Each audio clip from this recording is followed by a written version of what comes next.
All right. Well, hello, everyone. My name is Sean Fatma, and I am the regional sales representative for PBI Gordon. I have a sales territory of Iowa, Nebraska, and Colorado, and I reside in Iowa. So, coming to you live today from central Iowa, the beautiful corn country out here. So, excited to be on with you guys today. First of all, just want to thank Rob and Lindsay for inviting me on. Excited to meet with Heritage and your customers here today. So, if you have any questions, please hold them either for the end. I don't know if we'll open that up or if you can put them in the chat. I'll try to get to your questions at the end if we do have time. If not, feel free to reach out to me or to another PBI Gordon sales representative in your local region as well after this call, and they'd love to help you out too. One qualifier here before we get going is that because of my sales region is here in the Midwest US, I mostly manage cool season turf here. So this presentation is mostly going to apply to cool season weeds and grasses. Hopefully you warm season guys will still get some benefit out of this, just talking about cultural practices and how to develop a weed management program. But the weeds that we talk about today are mainly going to come from cool season turf areas. So I apologize to the guys that are from the warm season, but I'm confident that you'll still get some out of this presentation here today as far as how to develop a program. With that being said, let's jump into the content here today.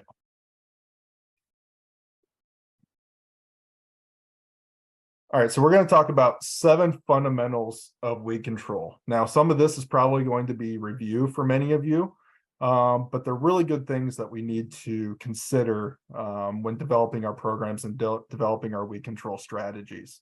We're going to start off with just a couple basic cultural practices that sometimes when we get into the stressful parts of our seasons, we kind of start to forget about some of those cultural practices and how they can help us out. They're usually cheap and efficient ways that we can get better weed control. So we really want to hit those marks to get better weed control throughout the year. Then we'll just get into picking our herbicides and making sure that we're applying them at the right times and using the right water and using the right adjuvants for those applications. Starting things off, we're going to talk about some cultural practices here. So first of all, we want to make sure that when we're trying to manage weeds, we want to make sure that we're mowing properly. Many of our weeds do not tolerate mowing. So just by mowing, we can decrease our weed populations pretty substantially. Our cool season turf grasses, mainly our bluegrasses, our ryegrasses, and our fescues, they all like to be mown at a higher height of cut. This height of cut allows for increased density, which then helps us to prevent some of our weeds from germinating or starting to grow.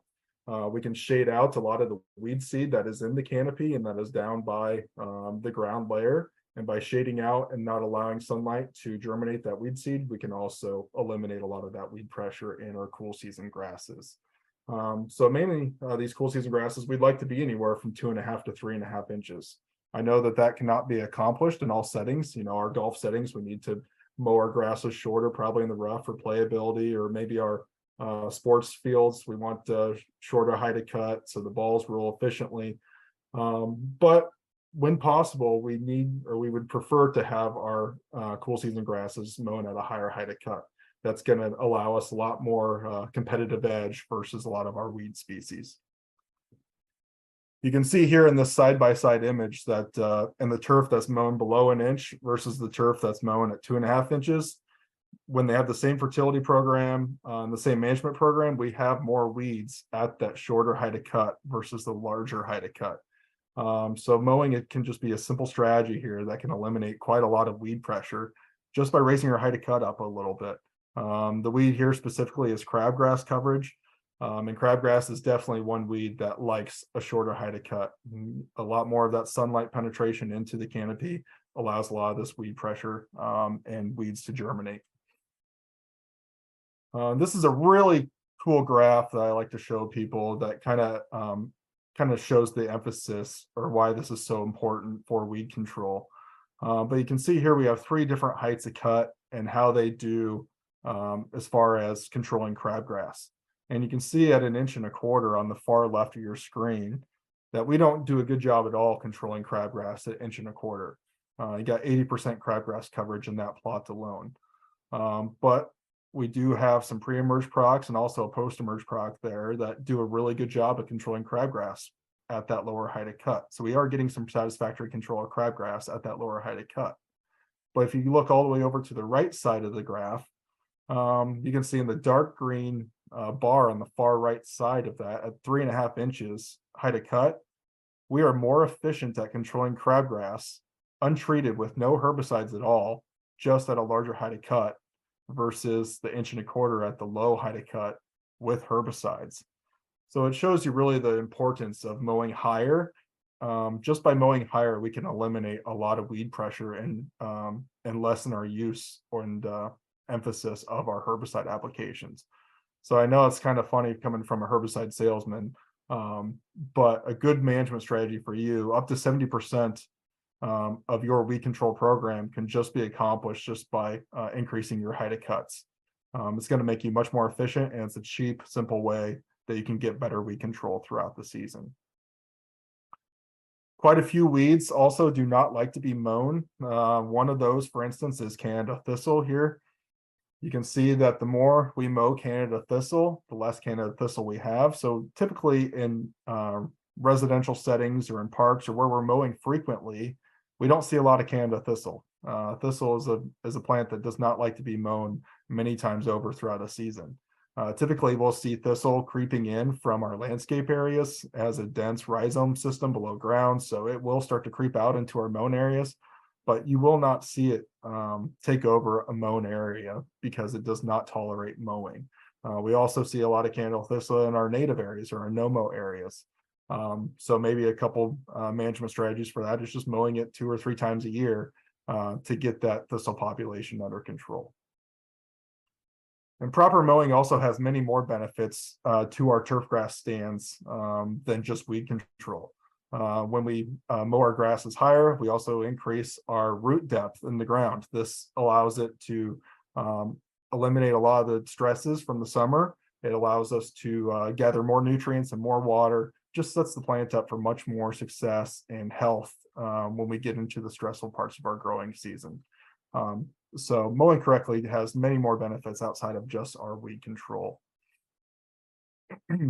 Another cultural practice that can definitely help us with our weed management programs is just by fertilizing correctly and getting to appropriate micronutrient or nutrient levels.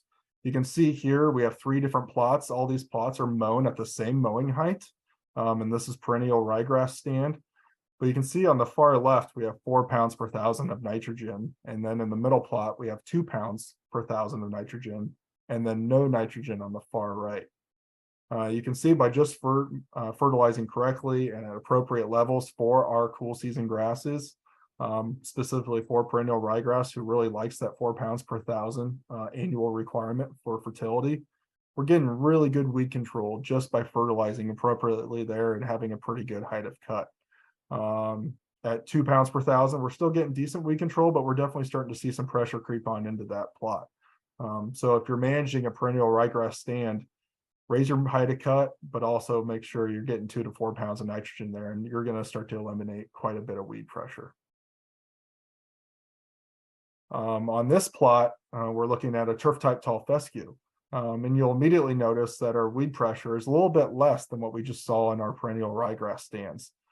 Turf type tall fescue does a really nice job of outcompeting weeds and requires less inputs than the perennial ryegrass does.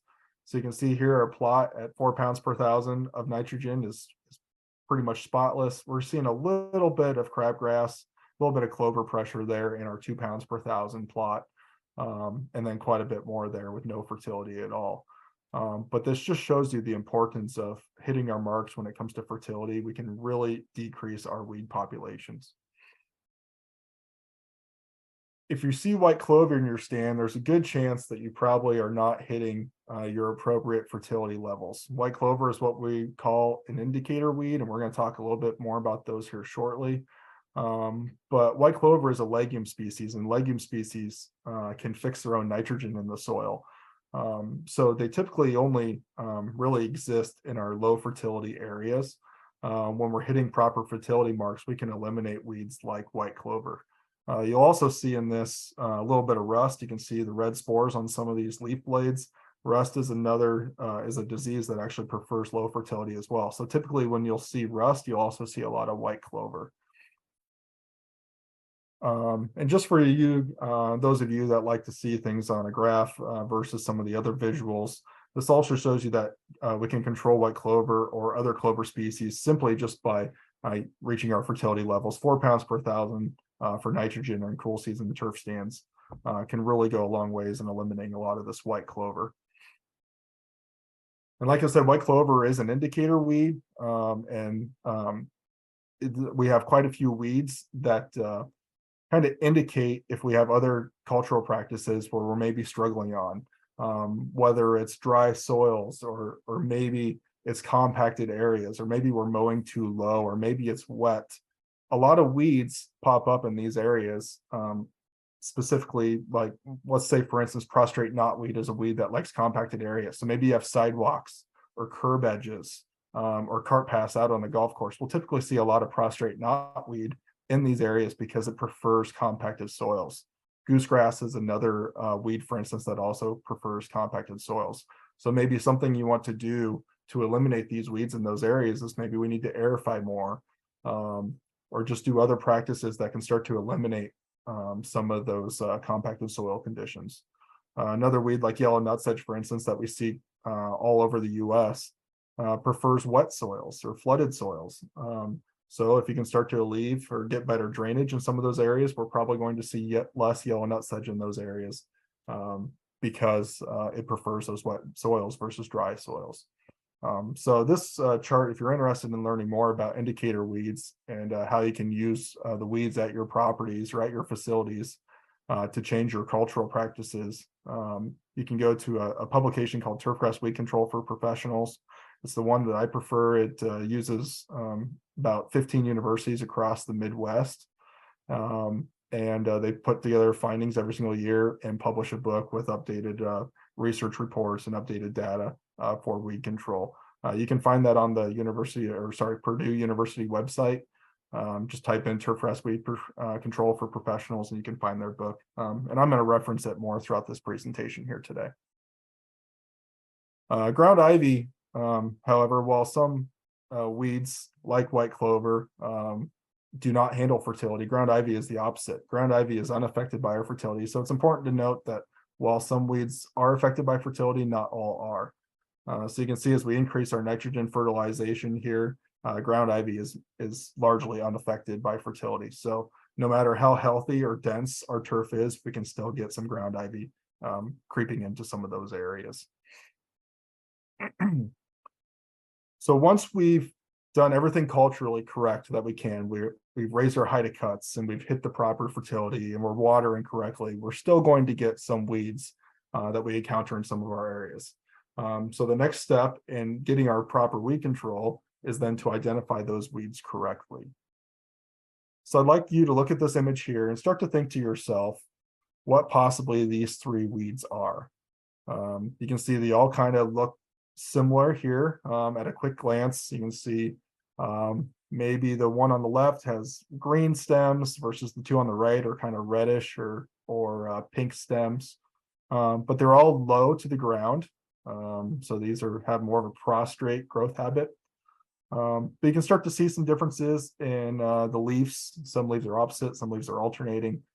But if you guess knotweed on the left and purslane in the middle, spurge on the right, would be your correct answers. You can kind of tell that on the far right, the spurge has the opposite leaves. If you break that stem apart, it also has the milky white sap that you're familiar with. But it's important to identify these weeds correctly because they are controlled with the same herbicides. So if we start to look at these active ingredients here, you can start to pick apart which active ingredients can control all three of those weeds just by itself, and which ones maybe aren't. So you can see here on this graph, we have red, we have green, we have yellow boxes. You can see the red boxes have a P in them. That stands for poor control. That's control 50% or less. Fair control anywhere from 50 to 75%. Good control is 75 to 90%, and excellent is anything above 90% control. So if we identify our weeds, we then want to choose a herbicide that we're going to get 90% control or more. So you can start to see that 2,4-D is not good on spurge and knotweed. Well, it does give us some pretty good purslane control. So as you start to go down, triclopyr is really the only active ingredient that controls all three of these plant species at a 90% level or above. Fluroxypyr also does a pretty nice job, but it struggles a little bit more on knotweed than what triclopyr does. But this just shows you why it's important to identify our weeds correctly before we choose our herbicide. Now, these are a couple monocots or our grass species. So same thing with the dicots previously on those broadleaves. Start to think to yourself maybe what these two grass species are possibly. You can see here, they both kind of form around the center. Got different colors in the center though, and that's the main giveaway between these two grass plants. So if you guess goosegrass on the left and crabgrass on the right, you'd be correct. The goosegrass plant has more of a silver or a light green center. Crabgrass, we don't typically see a center that is that defined, that is that red, but it does typically have a more pink center than many of our other summer annual grass species. And it's important to identify these two correctly because the main product that we use for our summer annual grass control is quinclorac. And quinclorac is a great control for our foxtails and our crabgrasses, our barnyard grasses, and other summer annual grass species, but it's very poor on goosegrass. So if we're going out and making an application to our summer annual grass species here later on this year, if we got quinclorac in our tank mix, we're going to control the crabgrasses and some of those summer annual grasses, but we will not control goosegrass. So if we're applying to goosegrass, it's a wasted application, and you're not going to see the benefit to that application.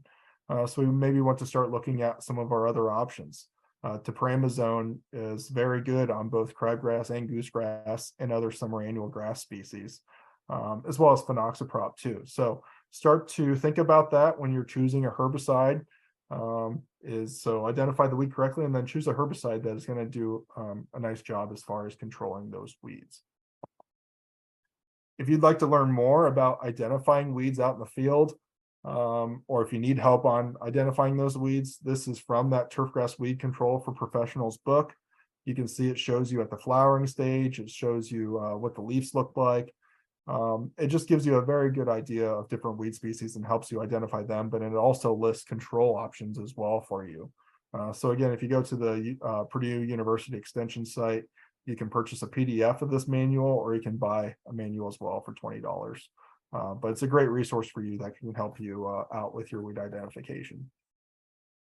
PBI Gordon also has a website that we've published to help you with your weed identification as well.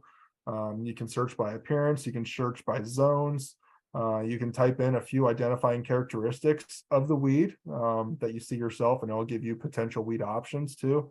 So it's a really nice source or a resource for you to help you identify weeds as well. So that is weedalert.com. You can find that from the PBI Gordon website as well, pbigordonturf.com.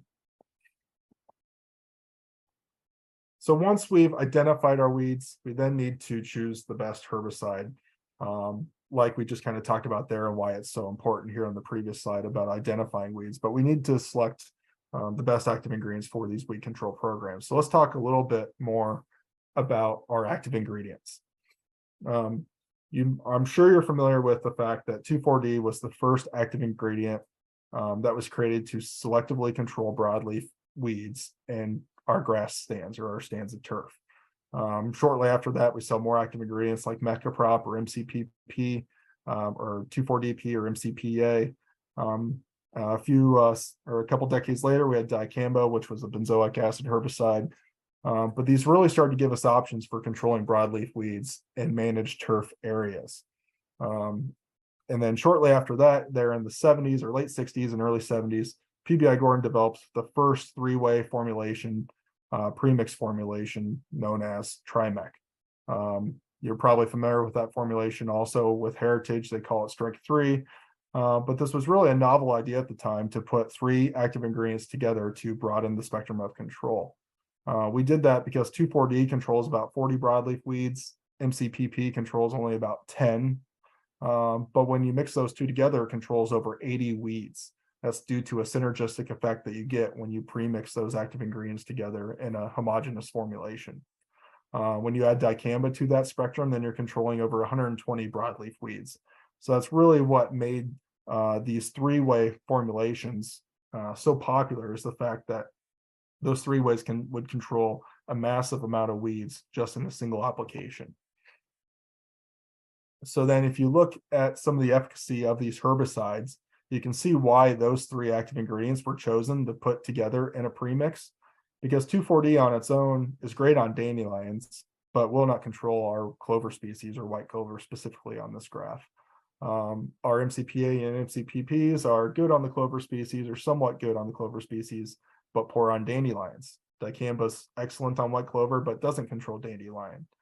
So when you mix all three of these together, we get excellent control of both species, in addition to 100 other species as well, just by having that in a premix. It saves you time and energy as well when you're out in the field, that you're not pulling from 3 different containers and mixing in a spray tank. So these three ways were great herbicides. They gave us consistent control of our dandelions, our clovers, plantains, chickweeds, mallows, a lot of other species. It's done an excellent job on. But over time, we started to selectively control those weeds, but we were starting to miss or have escapes from other weeds that then started to be known as difficult to control weeds. And those that you would see here on the right side of the screen, where it says escapes. I would argue that not all of these weeds are difficult to control. We're just not choosing the right herbicide or the right active ingredients to control some of these. Some of the weeds, like wild violets, probably are difficult to control, and it depends on the right timing and the right amount of active ingredient, and choosing the right active ingredient. But most of these that are listed here as escapes and typically known as difficult to control weeds, we really just aren't choosing the best active ingredients for those controls. Our three-way herbicides will not control these more difficult weeds. So our chemical manufacturers then developed additional active ingredients here the last couple of decades to help us start to control some of these difficult to control weeds, or some of the escapes that were not being controlled by our three-way herbicides.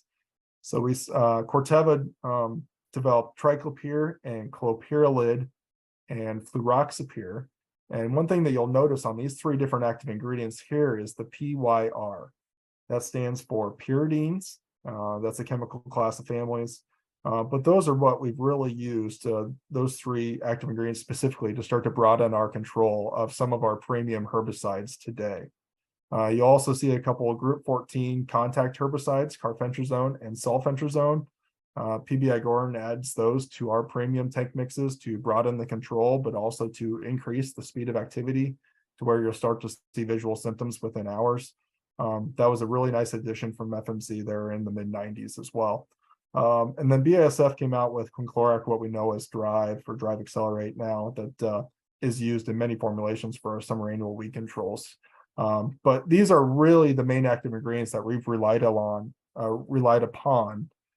these last few years as far as premium herbicides and broadening our spectrum of control. So we're not only controlling the dandelions and the white clovers, but we're also controlling the wild violets and the ground ivies, all within a single application.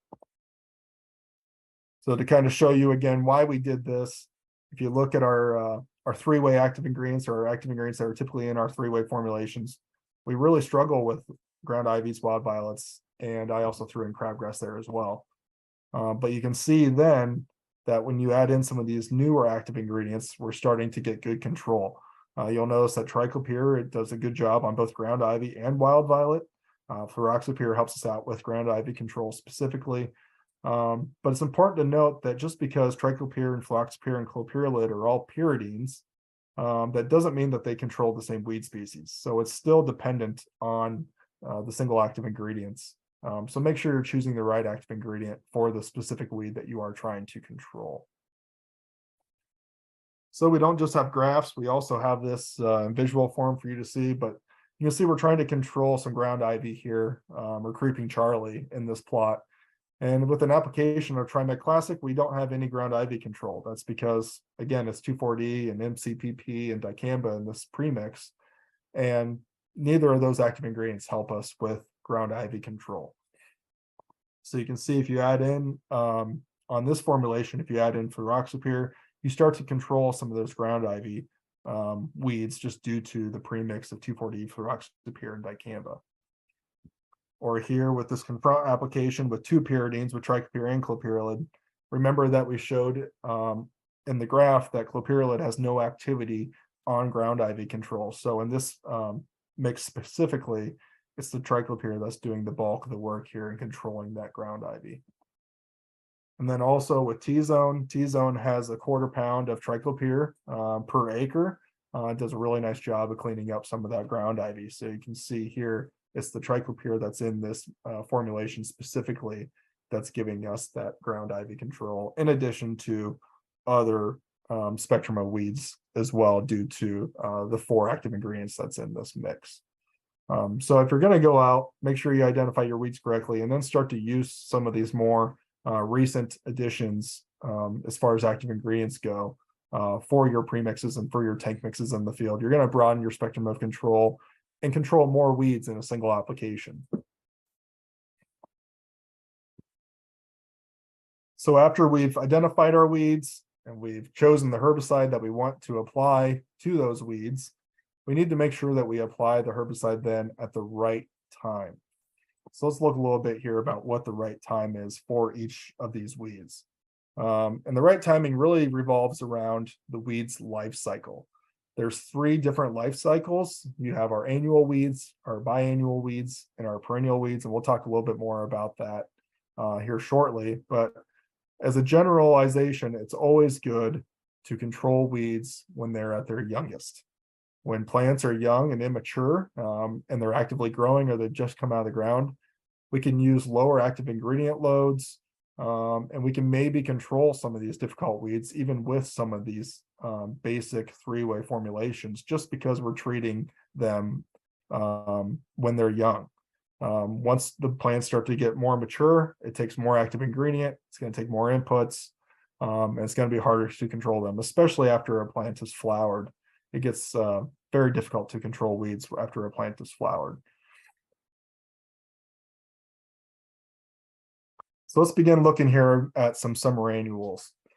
Summer annuals are weeds that only last for 1 growing season. They germinate in the spring, they start to enlarge over the summer.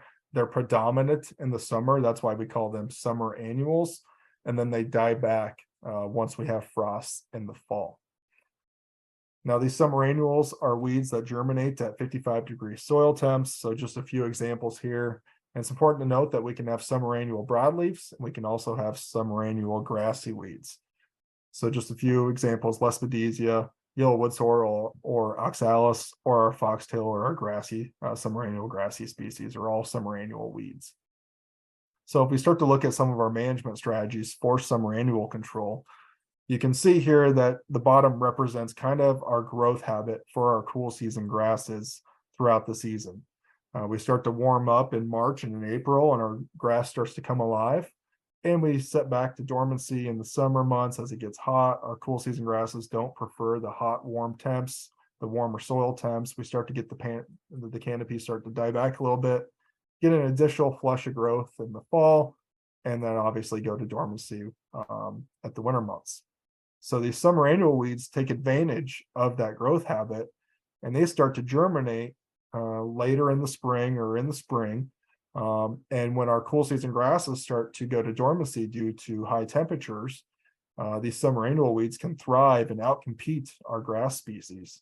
They start to flower in July and August, they reach full maturity, and then they die back when we have some frost.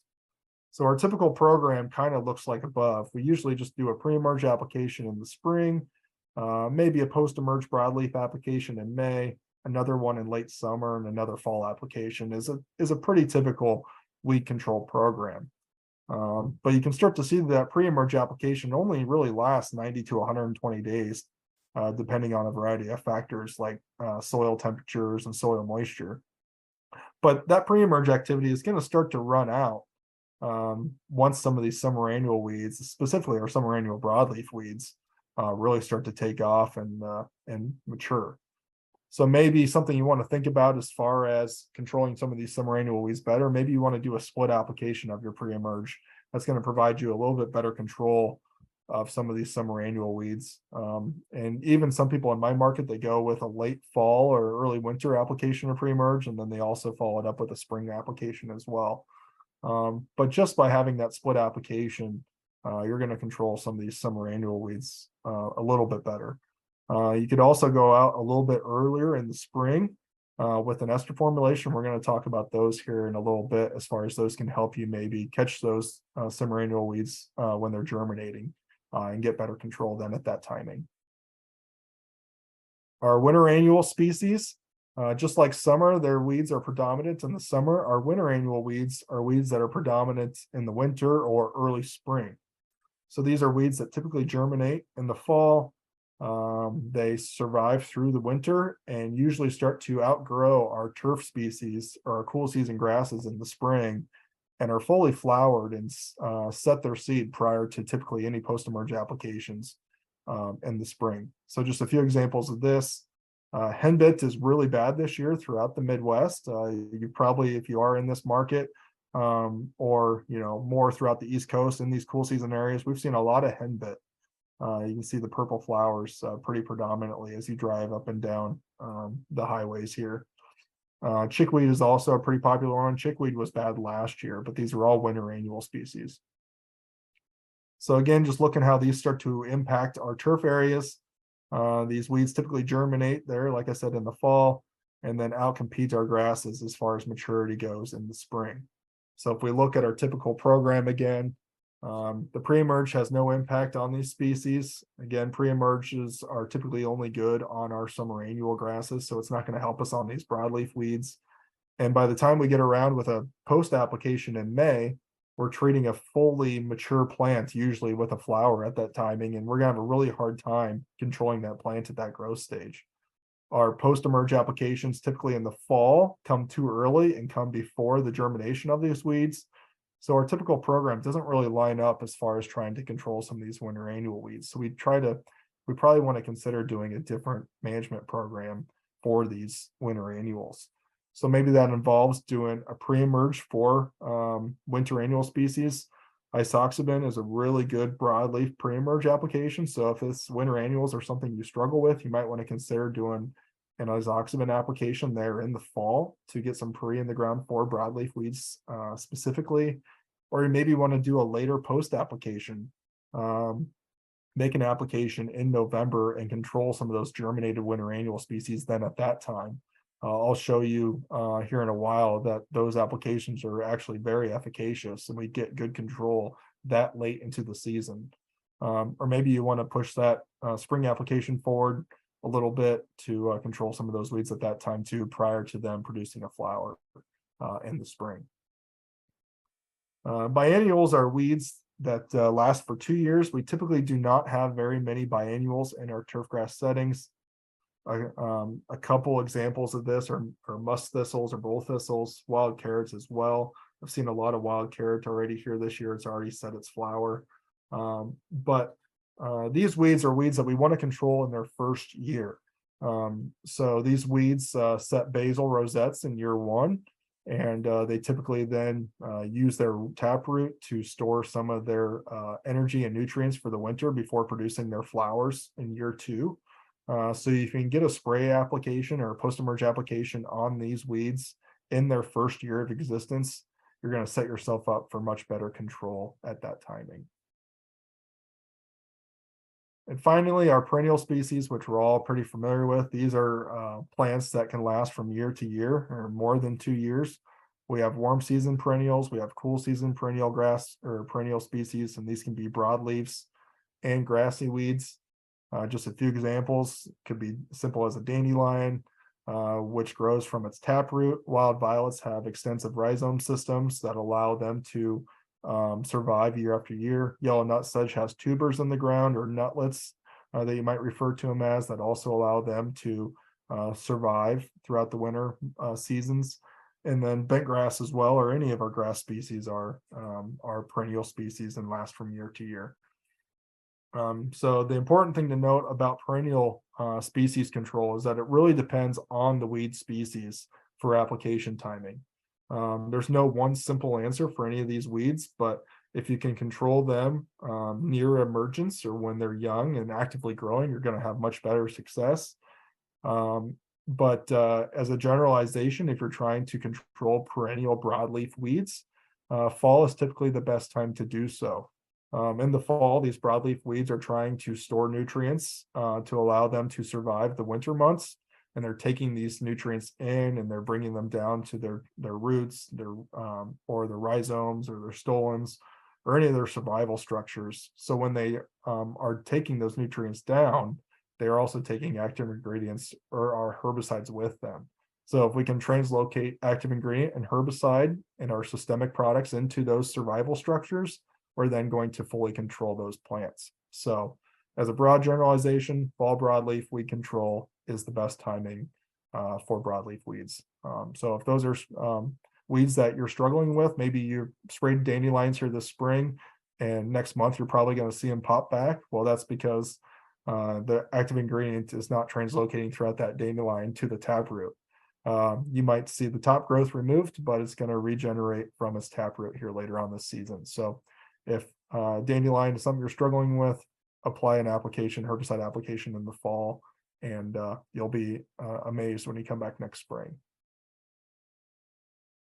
So now we know what the right time is. What about the wrong time for weed control? And that mostly revolves around when weeds are too big. So we're going to use crabgrass here to kind of show you what this looks like. But crabgrass has different growth stages. This is what we refer to as single leaf crabgrass. Crabgrass is a monocot, which means it has one cotyledon leaf when it emerges. So you can see one leaf when it emerges out of the soil. We then have four-leaf crabgrass. You can see four leaves there. And then our summer grassy weeds like crabgrass start to tiller. So the yellow O in the middle stands for original plant. This is one tiller crabgrass growth stage. So we do not count the original plant. We only count the additional tillers on that plant. So this is single tiller crabgrass. See here, we have three tiller crabgrass. And the reason why this is important is because our herbicides are successful at different growth stages of crabgrass. So dithiopyr dimension, one of our pre-emerge applications, has some post-emerge application or has some post-emerge activity as well. So dithiopyr can control crabgrass before it tillers. So if you're going out now with a late dimension application, even if you have some crabgrass that has emerged or is above ground, you can probably control it with a dithiopyr application yet when it's still in its leaf stage. Quinclorac, which is used the most for crabgrass control, is really good at that leafy stage and less than 2 tiller stage, but is pretty weak on crabgrass control from that 2 to 4 tiller stage. So if you're in the Midwest, that might be from July 15 to August 15, you might see less activity on crabgrass at that time due to the nature of quinclorac. But then after that timing, it's also optimum control again, and quinclorac does a really nice job at fully mature crabgrass plants. So it's important to know these timings and the size of your crabgrass plants or your other summer annual grassy weeds that you're trying to control, because or the herbicide that you use is dependent on the growth of your plant at that timing. Another wrong time when you're applying could maybe be when it's too cold in the spring. And it's important to note that our post-emerge applications or our synthetic auxin herbicides or group 4 herbicides are formulated as amine salts or esters. And the difference in between these two is that they have different vapor pressures. So our amine formulations have a low vapor pressure, so they do not typically volatilize or do not volatilize readily in hot summer months. But our ester formulations do or could potentially volatilize when we have higher daily ambient temperatures, 85, 90 degrees or above. The product can start to form a gas and it can move off site with drift, and the wind can move that gas off site. You could damage or injure some sensitive plants that are around your applications. So it's important to note and choose your formulations depending on what time of year. Our ester formulations are more successful and do give you better control early on in the season. So it's important to choose one of those if you are trying to go out early to control those winter annual weeds before they flower, or maybe it's those summer annual weeds in the spring that you want to get before they really start to take off in summer. So just showing you the effect of these ester formulations for early season broadleaf control. This was a study done by Purdue University years ago on dandelion control. But you can see in March, we're still struggling to get satisfactory weed control of 90% or above. But by using an ester formulation, you can see we reach that 90% control every year by the second week of April.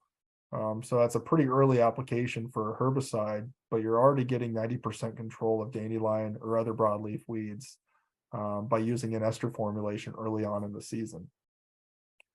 Now compare that to our amine formulations that, again, these like to be applied 65, 70 degrees and above. They don't like cool temperatures, and we do not get satisfactory control at cooler temperatures. So our three-way formulations like Trimec or like Strike 3 really prefer ambient temperatures above 70 degrees.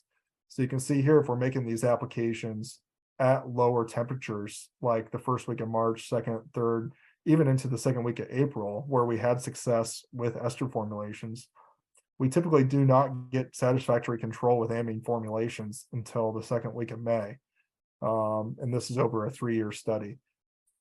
So if you really want to set yourself up for early season success for weed control, you probably want to choose an ester formulation. Our amine formulations just are not consistent for control early on in the season.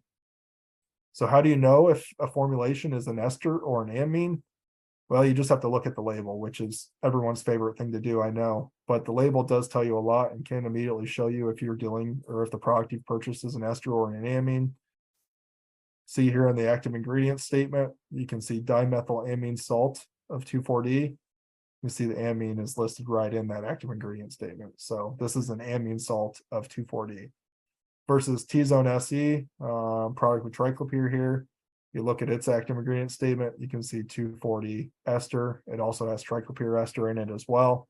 But that's a simple way to know if the product that you're planning on purchasing or if the product that you already have in stock is an amine or an ester formulation. So if you want to get good activity early on in the year, especially a season like this, to where we were very cool here early on this season, and still are in parts of the country, an ester formulation will give you better weed control than the amine formulations at these cold daytime temperatures. I also get a lot of questions about fall weed control. And we already had a frost. Can we get control of our broadleaf weeds after that frost? And the answer is yes. But the answer is not as simple as a yes. It really depends on the ingredients that you choose to use. So you can see here, this was a ground ivy study that was done, ground ivy control. And you can see our active ingredients that we wouldn't typically assume are going to be good or efficacious on ground ivy were not good at all following the first frost of the year. But if you choose the right active ingredient that has good control or is efficacious on ground ivy, you can get control all the way late into the season, into the middle to late November. It's important to note that if you are making these applications late into the year, you're not going to see the discoloration or the curling or the twisting of the stems like you would early on or in a spring application like right now. With the plants right now, when they're pushing up top growth and they're trying to grow larger, you see more visual symptomology above ground with an application at this time of year. You don't have that in the winter when they're trying to store their nutrients, like I said earlier. So you're not going to see the discoloration in the symptoms on the plant after a fall application. You're going to think the fall application didn't work, but you're going to come back in the spring and you're going to see really nice weed control at that timing. So the plants continue to metabolize throughout the winter months, and they will digest those active ingredients, and you will see good control the following year. So if you have a weed that you're struggling with, like ground ivy, a nice application late into the fall months after frost, you're going to see better control of those plants. So once we've chosen our herbicide, we also want to make sure that we use quality water for these applications. Water quality is something we probably do not think about enough when it comes to making our sprayable applications. And I just like you to think about if you've ever made an application that you probably didn't get your expected control or the expected results that you thought you were going to get with that application. Typically when this happens, usually I get a phone call right away. Your herbicide didn't control this weed, or we didn't control that disease. usually the first thought is always to blame the chemical. And if it's not the chemical, then usually we blame the environmental conditions at the time of application. You know, maybe it rained, or maybe our applicator made a mistake, maybe it was our calibration. There's lots of factors that could potentially affect our control and the success of our control. But we typically don't think about the water. Even though water typically makes up 95% of our spray tanks, it's a large part and a large factor for the success of our applications, but it's something we don't typically think about as applicators, maybe as much as we should. We typically just see water. If it's clear, we assume it's fine. But there's a lot of factors that can affect our water quality. And a few of those factors are listed here. Suspended solids, if you're pulling out of a surface irrigation pond or surface water body, there's a chance you could have some silt and clay and organic matter in that body of water that you're using for your spray applications. If you think of a lot of our pesticides, what do they like to do? They like to bind to organic matter, bind to our soils. So if they like to bind to our soils, if there's soil or solids like silts and clays and organic matter in our spray tanks, our pesticides are going to start to bind to those immediately in the spray tank, and that's going to prevent them from binding after you make the spray application. So we want to try to prevent these solids or suspended solids like silts and clays from being in our spray tanks. A good way to test if you have these solids in your spray tanks is just to take some of your water that you use for your spray applications, set it in a clear glass jar, set it on your desk for a few days, and see if it settles out at all. If there's some settling and some sediment in the bottom of that jar after a few days, you probably want to get some additional filtration on that body of water prior to using it for your spray applications. Our water sources can also have bicarbonates in them. This affects the acidity or the alkalinity of a solution. Most people just know this as the pH value of your water source, but this can affect the solubility of your products if they go into solution. And it can also impact whether they are compatible with other herbicides or with other pesticides in the spray tank. So pH is also a major factor that you should be considering with your spray tanks. If you have a high pH water source and you have a low pH chemical, that chemical is going to start to degrade and erode inside the spray tank. And if you don't apply that product quickly enough, you're going to have less efficacy by the end of that spray tank when you get it sprayed out. So pH is something you should consider as well. The main one that we're going to focus on today is dissolved solids. And this is when we have calcium, magnesium mainly in our water sources. This is known as water hardness. And you can see here by this map that water hardness is a major issue across the Midwest where I'm at, down through the Rocky Mountain regions, and down into the South. And the reason for this is because of the water that we get from rainfall, we all know as soft water. It collects a lot of these minerals in the soil as it filters through the soil and gets into our groundwater sources and our water bodies. So the more minerals that it collects, through the Rocky Mountain regions, as it's filtering down through the mountains into the water sources, it's picking up all these cations or all these minerals, and it's making our water sources hard. It's important to note that even if you're just using municipal water, it still could be hard. Most people think that if they have a municipal water source, that they're probably fine and the water is good, but that is not the case. They are not preventing hard water from occurring in their sources of water. The reason why this is such an issue is because water hardness affects what we refer to as our weak acid herbicides. These are herbicides such as glyphosate, 2,4-D, MCPA, dicamba. Most of our amine formulation herbicides are weak acid herbicides, and they are going to get tied up from the cations that are in our water sources. It's important to note that this does not affect ester formulations. So if you're spraying an ester formulation, lucky you, you're not going to be impacted by hard water.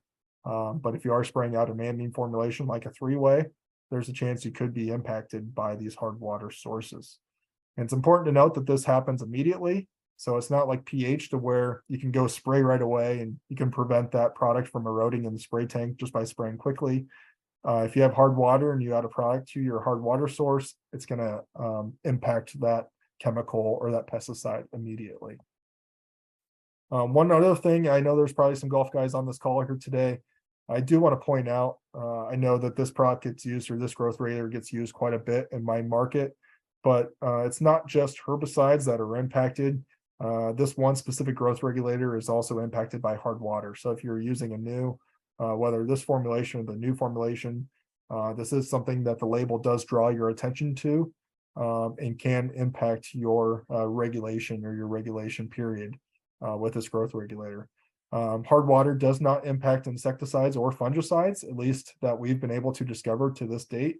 So this is something that if you have, you only have to worry about your weak acid herbicides and this growth regulator specifically. So to check if you have water hardness, you can just get some simple test strips from an aquamarine store. These can test for pH, water hardness, and a variety of other things.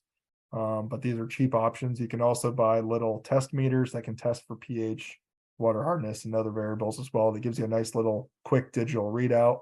Those are typically more specific as opposed to these test strips. They just give you more of a generalization. So if you want an accurate reading, purchase a little bit more expensive meter. I will also say that if your chemicals have pigments in them, those pigments can throw off these test strips.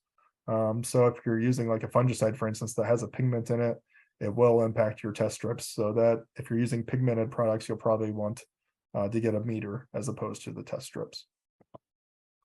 But Heritage has a surfactant that you can use to eliminate these water conditioning, or can eliminate these hard water issues. You'll see here, or if you look at any water conditioning product, you'll see that the main active ingredient in these is ammonium sulfate. That is what's used to tie up these antagonisms in our spray waters, or if we have hard water issues. So if you can use conditioners like that one, or you can just use straight spray grade ammonium sulfate that can also tie up some of those hard water antagonisms and prevent your chemicals from not getting the highest efficacy possible. So if you have hard water and you've tested this and you've seen hard water levels anywhere from 50 to 349 parts per million, all you need to do is add 4¼ pounds of ammonium sulfate, of a spray grade ammonium sulfate, to get control, all the way up to 17 pounds. If you have really, really hard water, we don't typically see that anywhere. At least in my experience, I haven't seen that number here yet. I will point out that if you do have hard water above 400 parts per million, I do only recommend the spray grade ammonium sulfate. Our water conditioners typically do not have enough ammonium sulfate to overcome those hard water levels above 400 parts per million in them. So if you do have extremely hard water, I would recommend just going with the spray grade ammonium sulfate. And just to look here at how this can impact our control, see here is on just the dandelions with the 2,4-D application. But you can see as our water gets harder, we get less control of dandelions. And at 450 parts per million, our control of dandelion is cut in half just by using hard water. So if you're struggling with maybe some of your weed control applications and you're using some of these amine herbicides, you don't understand what's going on, it could possibly be the hard water that is antagonizing your formulation. So you can see here, if you add the ammonium sulfate in, the sulfate ties with the cations, with the minerals in your water, and the ammonium actually gives you a little bit of fertility that helps increase the absorption and activity of your herbicide on the plant. So you actually get a little bit improved control as well from that addition to your spray tanks. And the difference with PBI Gordon is we recognize that this is an issue all across the country. So we add an adjuvant to all of our water-based formulations to help with hard water robustness. So if you've used a product like a Trimac or any of our amine formulations that could potentially be antagonized by hard water, you will not have an issue with PBI Gordon's herbicides due to the addition of that adjuvant in our formulations. Finally, I know we're running out of time here, so I do want to hit on adjuvants here real quick. It's important to add an adjuvant when necessary or when called upon by the label. Adjuvants are things that can either help the spray tank, it can help the physical properties of our spray system or spray applications, and it can also help the performance of our pesticides or our herbicides on weeds as well. It's important to note that adjuvants are or can aid in all the stages of our sprayable applications. Manufacturers like PBI Gordon add these adjuvants, like these water conditioning agents, to our formulations to give it more stability. It also helps, we have some cool weather areas, we have warm weather areas. The adjuvants add to the shelf life of these products and help them maintain stability throughout any part of the country. These adjuvants help with mixing and loading and compatibility with other products in the spray tank. It helps with the droplets and the spray patterns. It helps with the deposition on the plant and how it covers the plants, and helps with penetration into the plant as well.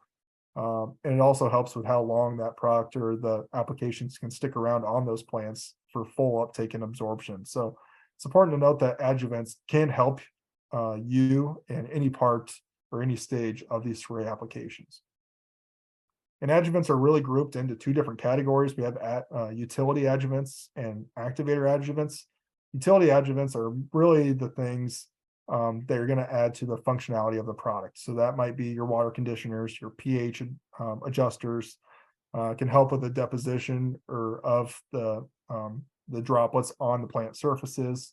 Might be to decrease drift. There's a lot of different adjuvants that can be added to our spray tanks to help with all of these factors. Our activator adjuvants are really things like surfactants and oils that help us get our products or our pesticides into the plants. And that's really what I'm going to focus on here. So the main category that you deal with, especially for herbicide applications, are surfactants. We call them surfactants because of they really get their name from surface active agents. It helps us with activity on the leaf surface. Some people might call these wetters or spreaders, stickers. There's lots of different names, but know that these are all surfactants, and they help get our droplets or our spray droplets into the leaves for better activity and better control of our plants. So these can help us with the adhesion on the leaf surface. Sometimes our droplets can bounce off the leaf surface when they're applied. If the droplets are too big, it can help stick the droplets to those leaf surface and retain them on the leaf surfaces. It can give us better coverage. It can help the product spread out across the leaf surface. It can also give us penetration into the leaf. So it gets the active ingredients into the leaf sooner and gets the full amount of active ingredient to the leaf, which is also going to increase control. And we also have some surfactants that can speed up the process of rain fastness. That's the amount of time that a product needs to be on a leaf prior to getting moisture so it doesn't run off. So you can increase that time. As a general rule of thumb, your amine formulations need 6 hours on a leaf surface for full uptake and absorption. Ester formulations typically need half of that, up to 3 hours to get fully absorbed into a leaf surface. But it's important to note that we have lots of different surfactants and oils, but always go with the one recommended on the herbicide label. So I'm going to show you a couple examples of that. So if you look at halo sulfur on here, it tells you that you want to use a non-ionic surfactant. So make sure you're reading each individual herbicide label and see which surfactant or adjuvant it calls for and use that specific one. Don't just use a non-ionic for every single application, or don't just use a MSO or a crop oil for every application. Use the one that's called out specifically on the label of the herbicide.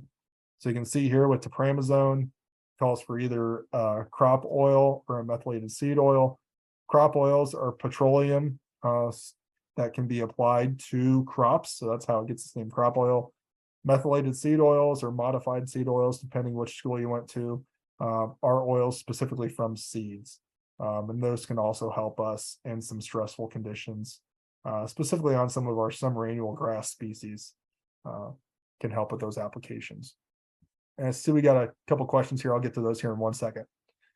And you'll see here on this tepramazone label, it says do not use a non-ionic surfactant. So don't use the NISs. Make sure you're using one of the oils for applications with this specific herbicide. And finally, there is some group 14 contact herbicides as well that we probably do not want to use any adjuvants or surfactants with. As contacts, they can harm the exterior of these plants, and these are safe on our grass species at the use rates listed on the label. But if you add some of these surfactants to these contact herbicides, they can injure some of our turf species that we're not looking to injure. So just be aware of that, that sometimes our labels even tell us do not use a surfactant. So if it does say that, make sure you don't use a surfactant. And finally, I see some guys that still use Dawn dish soap in their spray tanks. So if that's you, it's not a recommendation that I like. That can add additional injury out in the field. It can cause compatibility issues within a tank mix. So make sure you're only using trusted manufacturer adjuvants in your spray tank systems. Again, don't use the contact or don't use the penetrating adjuvants with our contact pesticides either, as that can definitely cause additional injury and harm. And while adjuvants are great, surfactants are great, consistent research has only shown a 5 to 10% benefit. So if you do have a difficult control weed, that might be the difference in between your control and your not control. But don't assume that it's a far greater control than what you would typically get by just spraying a pesticide by itself. So if you'd like to learn more about that, I'm more than happy to speak with you on that. But otherwise, that's the 7 fundamentals of weed control. And I'll get to any questions here now. If you have any questions, feel free to, I don't know if we'll open that up vocally or if you can add them to the chat, but I'll take any questions you have now.